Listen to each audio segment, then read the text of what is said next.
Hi everyone, thank you for joining me today. Welcome to this video. This is the fourth in a series of 13 sessions that I'm doing that are related to a subject we started in a session on August 10th, and that's where we introduced the 13 measures of a connected relationship. So this is the fourth of 13 sessions to further explore each of those measurements and to help you establish or enhance more connection in your relationships.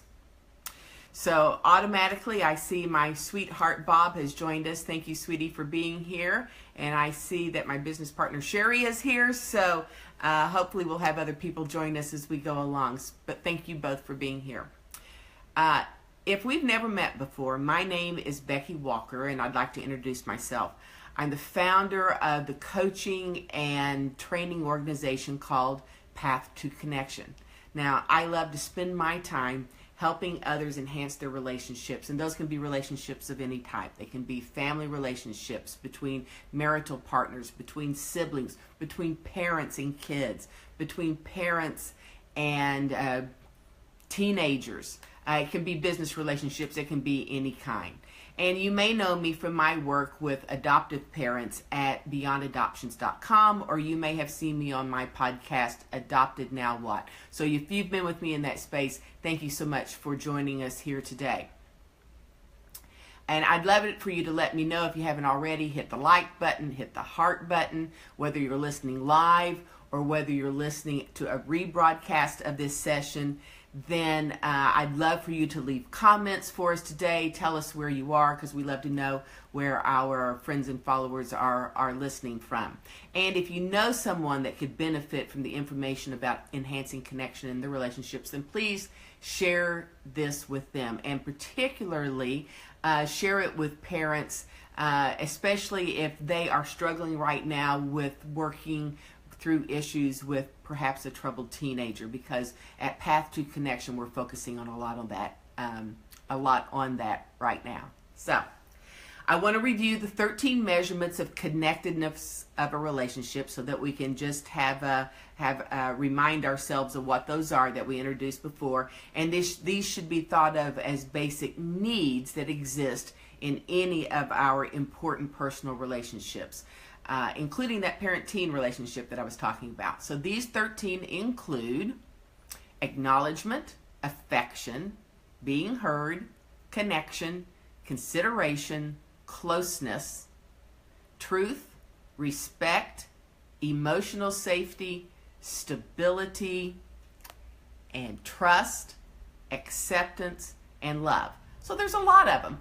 But relationships, as we know, are very complex, and there's a lot of factors that go into the health of our relationships. And in our workshops that we do through Path to Connection, we have a tool which we ask participants to use to think about these 13 measurements or these 13 needs in a relationship that is important to them. So it's very simple.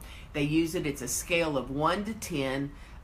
For each of the measurements, on which they rank whether or not each need is being met in the relationship at that given point in time, where they think it is. And we can be using this in any kind of relationship, because I said earlier, we work with all kinds of relationships.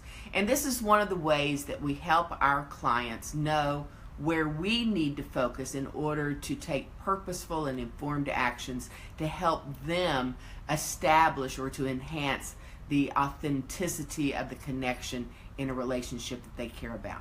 Now, today we'll talk about the fourth measurement or need, and that one is connection. So it's a little strange to say that connection is essential to connection, but it is. And in that August 10th session, we introduced these 13 measures, and at that time we defined connection as the following: to relate to or be in harmony with another person. So today what I'm going to do is to share 3 tips about connection, about this need for connection. Tip 1, if we want to really relate to and be in harmony with another person, we must care more about connecting with that person than we care about being right or winning an argument with that person. Now, all actions, including everything we say, are attempts to meet a need. Have you ever been in a conversation where you disagree with the other person on a key point, and as you keep going in the conversation, perhaps it begins to escalate and your emphasis on what you're saying is becomes a little more forceful, and perhaps the emotion begins to rise a little bit, and soon you find that the only thing that really matters is winning your point, making your point, and maybe even having the other person say you're right. The possibility of connection in that moment goes out the door, and disconnection comes flooding into that interaction. Now, my friend Mary McKenzie is the author of a book called Peaceful Living, which are meditations that I read almost every day. I read one of them. And she refers to these interactions where this escalation happens. She refers to these as right fights. Now, as a parent, it's easy to step off into this quicksand. In fact, we feel it is essential for our child or for our teenager to understand and to acknowledge the validity of things that we're saying to them. We may have started a conversation about a certain subject because we have a need for, let's say, our teenager's safety or for their health, and we want you to understand something really important for their own benefit. But they may respond with something like, "What are you making such a big deal about this for?" Or, "Nobody else has to do this. None of my friends have to do this." Or, even worse, some parents tell me that they hear things like, "You're stupid, you're an idiot, and you just never want me to have fun. That's the only reason you're talking about that." So, when that happens, our immediate need to have them understand something to meet our need to protect them, well, that can morph into our need for respect and for understanding and for consideration, because after all, we've got needs for ourselves too. And then sometimes we're off and running, and the name of the game becomes being right and winning the argument. Now, think of an important relationship that you have where this type of disconnected interaction happens every once in a while. Or maybe even a relationship where it happens a lot. If you're a parent that struggles with interactions with your teenager, think about that relationship. So I invite you to close your eyes and imagine a scene where you're interacting. And the moment comes, that moment when you both start down that path of arguing, of trying to be right, of trying to win. Now imagine at that moment, if you are able to say something that stops that process and instead allows you both to be heard and to stay in a place of harmony and connection. Wouldn't that be wonderful? Well, it's absolutely possible. Every relationship of any significant duration will periodically have moments of upset or understanding. After all, we're human. The longer we're in a relationship, the more likely it is that we're going to have some of those moments. So the issue is, what do we do to move through that moment in a connected way? I'm going to pause right there because I see some friends who have joined us. I see you, John, longtime colleague. Amy, my shoe girl, I miss you. I'm glad to see you here. I need to come see you, I know. So, what do we do in that moment to move in a connected way? So I wanted to give you an example. My BFF is named Sherry, and we have a long and beautiful friendship that I absolutely treasure. We're also business partners. Now, not often, but occasionally, we get on each other's nerves, and we have on occasion hurt each other's feelings with words that neither one of us wished that we would have said. And here's the thing. We care about our friendship. We highly respect each other. And the connectedness of our relationship is far more important than to us. It's far more important to each of us than for us to be right in an argument. Now, we've always nurtured and cared for our relationship, and we've always found our way through those moments of hurt and disagreement or frustration with each other. But we made a huge step forward in how those moments go when we learned a technique called compassionate communication. It gives us the skill to interrupt that process and return to a place of connection by being able to say in that moment what each of us is feeling and what we believe are the underlying needs that we each have that are causing us to feel that way in that moment. More often than not, our need is that we just want to be heard. Okay? Actually, this is where a lot of disconnection happens in relationship. We just want to be heard. We want to be able to make our point, express our opinion, and once we get that met, I mean, you've been there. Have you experienced this? Once we get that met, then we're more likely to have the ears to hear the other person. Remember, some of you that were on the last broadcast that I did, remember the ears of awareness from last time? That's what we're talking about, being able to hear the other person. Now, at Path to Connection, we help our clients learn to use compassionate communication techniques that my friend Sherry and I use. It allows us to stay connected. So that was tip 1. Let's go on to tip number 2. Releasing our judgments about each other and replacing them with an understanding of unmet needs will increase our connection.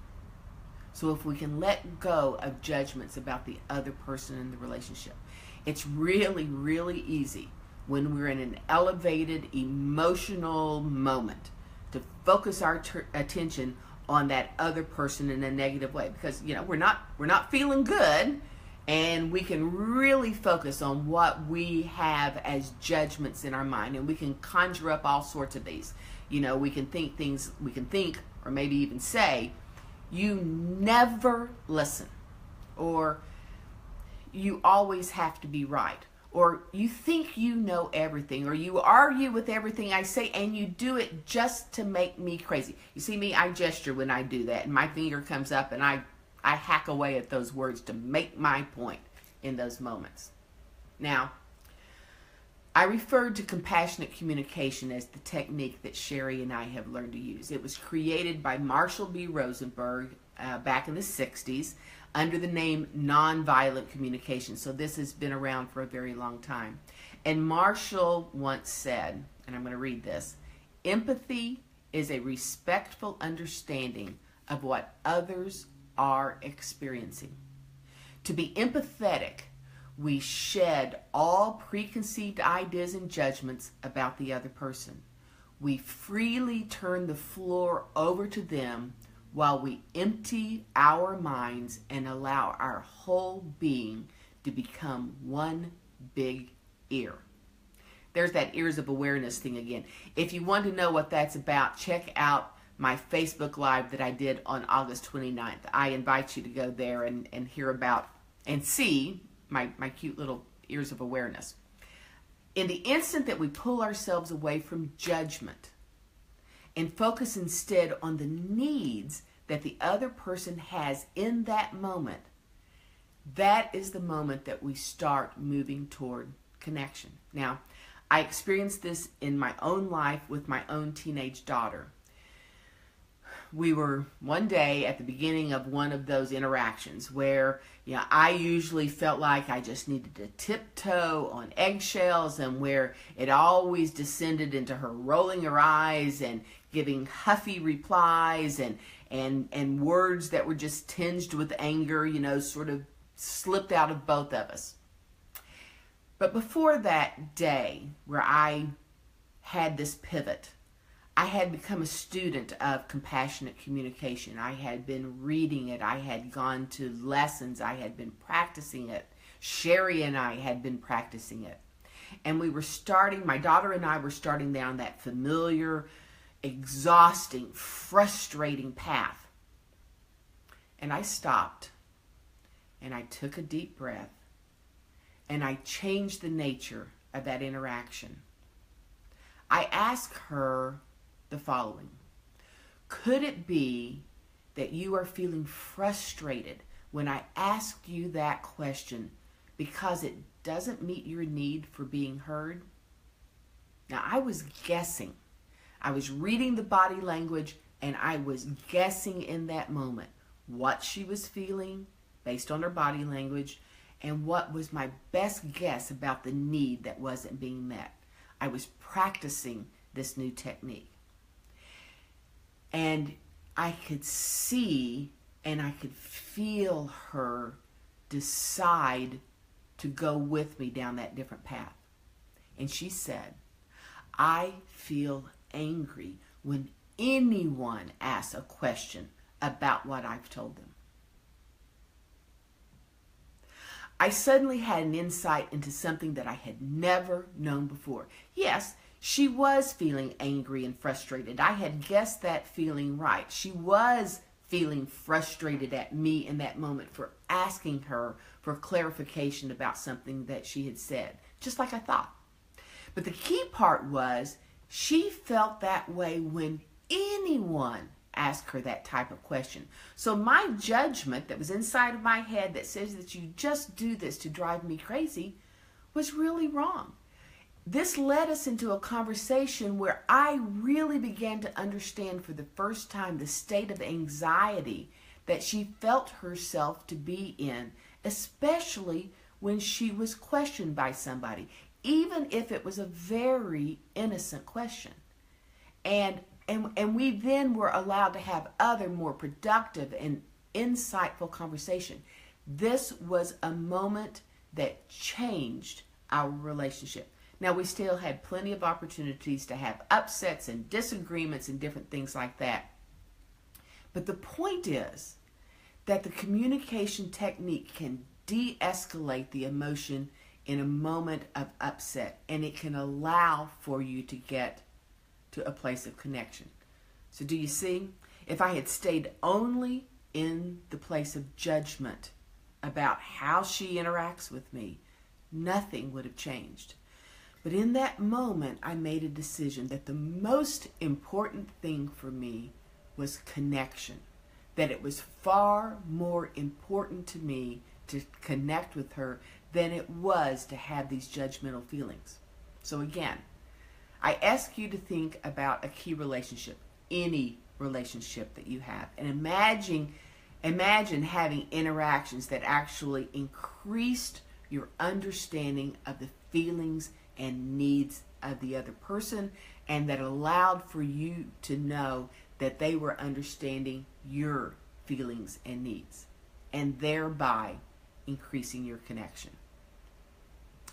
Okay, before I go on to the last tip, you all may see I'm sort of dressed in a t-shirt today, and you see it's a giraffe. I don't know if you can see him. He's got sunglasses on. He's very cool. I just wanted to point out, I don't usually wear t-shirts when I do this, although there's no reason why, but the compassionate connection technique has as one of its symbols the giraffe. Why? Because the giraffe has the biggest heart in the animal kingdom, as I understand it. And so that symbol is used in compassionate communication because we want to have a big heart for the people that we interact with. Okay, let's go on to the last tip. And that is that connection, remember we're talking about connection today, connection means different things to different people. So it's important to check to see what connection means to the person you want to have the connected relationship with. Now, in our August 10th session where we introduced all of these, my friend Bill Sturley, that was with me that day in a side-by-side, reminded us that it is important to check with the other person in the relationship to see what connection means to them or what it looks like for them. For some, connection is felt simply by being in the same space together with someone else. For others, connection comes through doing things together. By the way, I see my friend Lauren there. Hi, Lauren. Thank you for coming online. Now, my daughter and I achieve a lot of connection when we do things together. We play card games, we cook together, we go to the movies, we go shopping, we go on walks. There's a lot of things that really supports the connection between us. But it's also important to be aware that sometimes the way that a person wants to connect may be situational. It may be all about the timing or what's going on around them. In fact, I was working with a client earlier this week, and she is in a committed dating relationship. And she is working hard to be sure that she's doing things that promote the connection between her and this wonderful man in her life, right? And she and her guy are big doers. They're very athletic. They like to be out. They like the theater. They have lots of friends. So they really have a lot of connection by doing things together. Well, when I talked with her this week, she was frustrated because they had a couple of days to spend together before they were going to have a multi-week period of being apart. And he was being himself and being the person that is the doer, one of the doers in this relationship, and he was cramming the time full of plans for doing things together before they were going to part for this period of time. Things that they actually love doing together. But suddenly, with this time apart coming up, she was really wanting to connect by just being together and not filling that time with things that were suddenly feeling like frustrations and distractions to her. The situation had changed what connection was looking like for her in that time. Okay? He didn't know. He was doing what he normally did that he knew brought a great deal of joy to a relationship. So, we need to be in tune with each other. We need to be willing to speak up and to say what connection feels like. And we need to be able to ask the other person in our relationship, what is it that really causes you to feel connected with me? Is it when we do certain things? Is it when we just hang out together? And especially if we're feeling it needs to be different than what our partner or our friend usually experiences with us, then we must let them know when connection is looking a different way. So, we've talked about 3 tips on connection. Number 1, if you want to really relate to and be in harmony with another person, we must care more about connecting with that person than we care about being right or winning an argument with that person. Number 2, releasing our judgments about the other person and replacing them with an understanding of their unmet needs will increase our connection. And number 3, connection means different things to different people. Check to see what connection means to the person you want to have a connected relationship with. Okay, that's it for today. Thank you so much for watching this broadcast. I hope that this brief discussion and these tips about connection are helpful to you as you enjoy and continue to work to improve the relationships that are important in your life. And don't forget, should be a comment. If there's not right now, there will be in the comments a place where you can obtain the tool that I talked about that has the 13 needs that need to be met in order to have a connected relationship. It's my free gift to you. We'll make sure that it's there so that you can go and just download that and use it to check the temperature in a relationship that you might be in and figure out some of those places where you're doing great and maybe where there's an opportunity to improve connection. And remember, we love to help people at Path to Connection improve the connection in their relationship. We'd love for you to share information about us. Hit the like button, hit the heart button, share information about these broadcasts with your friends if you think it might be helpful to them. And I'd love to be of service to you. So I work with clients every day to help them improve their relationships.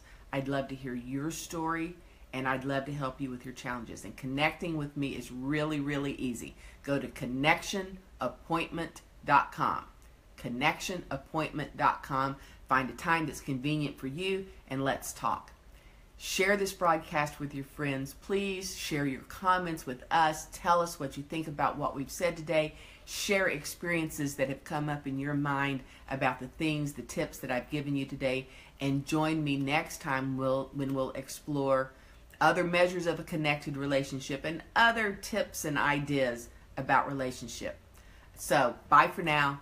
Thank you so much for being here.